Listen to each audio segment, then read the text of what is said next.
The question around goals and aspirations when I was growing up, I really thought about this.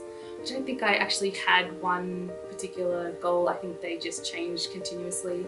I wanted to be a firefighter, I wanted to be a police officer, I wanted to be a nurse, I wanted to be a teacher, I wanted to be a physiotherapist.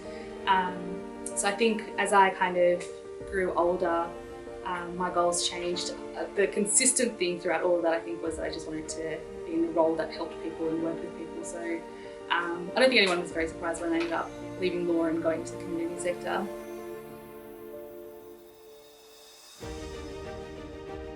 First and foremost would be my mum, a very strong woman. Growing up taught us the value of being good people, for giving back, for being strong and confident and independent. And I think they're kind of the values that I held on to. So I'm going to say that the main woman in my life that has inspired me is my mum. But like I said, I've got so many in my life, and it's really hard to name all of them, but they do know who they are because I always tell them how much I appreciate them.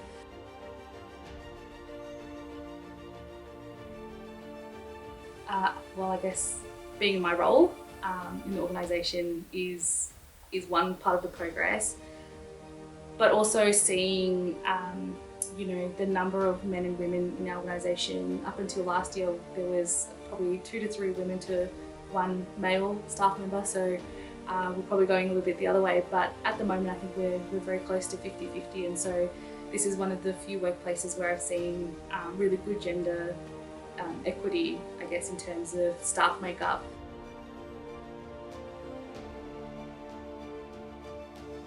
Look, I think representation is really important.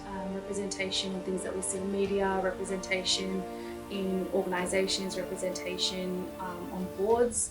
I think if I use the example of boards, I think very typically people just, when you hear the word board members, board directors, you think older white gentlemen, not necessarily women, definitely not that many multicultural, culturally diverse people. So I think that when we're thinking about what can we do, it's about representation, having and showcasing and highlighting more women, more culturally diverse people in different types of roles, so that we can really showcase the diversity that does exist, because I think it's really hard to see that if we're not actually highlighting and showing it.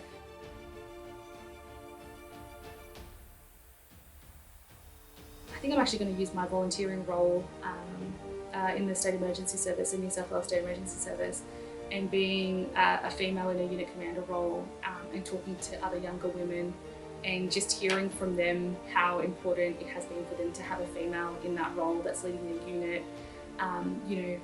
In that type of industry, it is very predominantly male orientated, and so I think for me that made me realise the importance of being in that role, and also the ability and opportunity I have to make change, and to encourage more younger women to step up to these types of roles and feel confident and comfortable to be able to do it.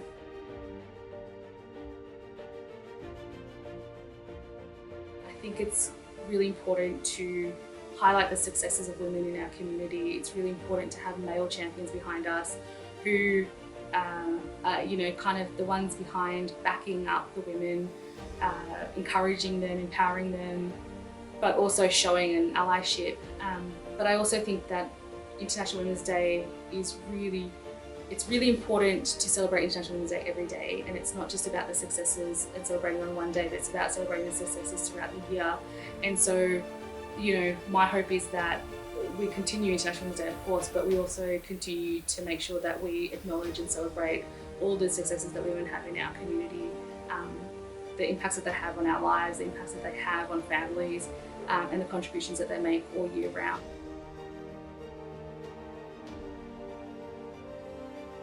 I hope that all of the future generations of women that come through, watch these videos, watch the people that are in these videos speaking, and feel encouraged to continue to do their part to make sure that we have, gender equity and gender balance in all areas: sports, employment, education, really everywhere.